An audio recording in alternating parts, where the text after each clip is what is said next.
नाराज़गी आप ये कहना चाह रहे हैं कि जो पार्टी के जो लोग होते हैं, जो लीडरान होते हैं, जो कारकुनान होते हैं, जो पार्टी का जो बेस होता है, अगर वो नाराज़ हो तो यकीनन ये तो ज़ाहिर बात है कि जो है देखिए आपकी एक इमारत है और इमारत में अगर दीवारें कमज़ोर होने लग जाए तो फिर ज़ाहिर बात है कि उसका नुकसान होता है, एक दिन बैठेगा वो ज़रूर, घर हो, इमारत हो, जो भी हो।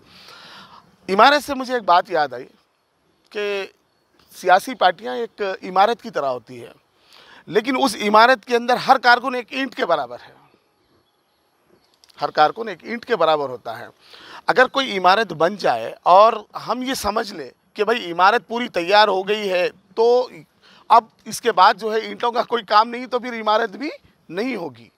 तो सवाल ये है कि जो भी सियासी पार्टियों के अंदर कहीं पर अगर किसी को नज़रअंदाज किया जाता है या उनके खिदमात को फरामोश कर दिया जाता है तो ये पार्टी के लिए, कोई भी सियासी पार्टी के लिए नुकसानदा होगा।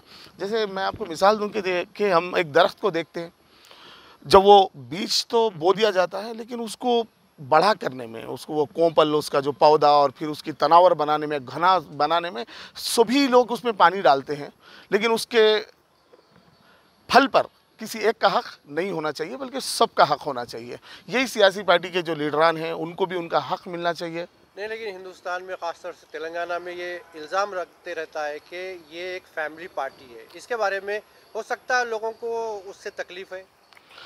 देखिए, किसकी पार्टी नहीं है, सभी के पार्टियों में देखिए, अगर आप बहुत पहले से भी आएंगे तो कांग्रेस जैसी एक बिल्कुल बहुत कदीम सीनियर पार्टी है, वहाँ पे भी वही चला। अब अगर आप अखिलेश यादव की बात करेंगे, मुलायम सिंह यादव, फिर या फिर आप लालू प्रसाद, यानी हिंदुस्तान के अंदर जो है आप देखेंगे कि शहर में एमआईएम पार्टी भी, यकीनन एमआईएम पार्टी भी है और ये तो सबसे कदीम पार्टी में शुमार किया जाता है, कांग्रेस के बाद यही पार्टी का शुमार किया जा सकता है, इतनी कदीम पार्टी है। यहाँ पे भी तो ये तो चलता है, इसके अंदर क्या बात है। तो ये, लेकिन आपका कहना ये है कि जो पिलर के नीचे जो ईंट होती है, एक बुनियाद होती है, उसको किस तरीके से हैंडल करना चाहिए और जल्द से जल्द उसको ख़त्म करना चाहिए। देखिए, दुनिया में कोई भी चीज़ हो, इंसाफ के बगैर जो है पायदार नहीं हो सकती। इंसाफ करना होगा। अगर कोई बाप है तो अपने बच्चों के साथ अगर इंसाफ नहीं होगा तो घर में तनाज़ा पैदा हो जाएगा। इंसाफ तो आपको हर जगह करना है, अगर चाहे आप ऑफिस में हो, घर में हो, कहीं पर हो, एक एम्पायर चलाते हो या सियासी पार्टी, तो इंसाफ तो आपको लाजिम करना है। और जिनको ज़वाल आया अगर हम तारीख़ में देखेंगे तो उसकी वजह ये थी कि उन लोगों ने, कुछ लोगों को नज़रअंदाज किया गया था, वो लोग जो है हकदार थे।